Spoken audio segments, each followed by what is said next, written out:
How to contact property directly on Agoda app. In order to contact property directly on Agoda app, you could use a platform messaging systems or find the contact details on a confirmation voucher.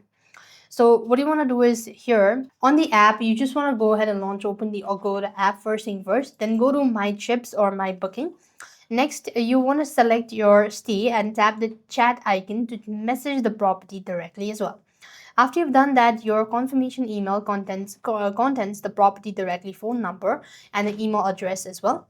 And this is how you're supposed to look or contact the property directly.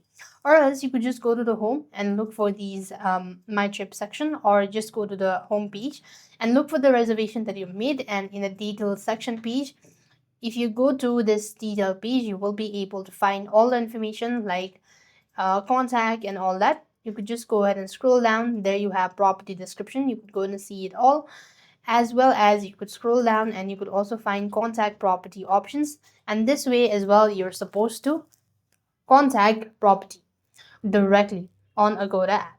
With that being said, we've completed our steps. Thank you for watching. See you in our next video.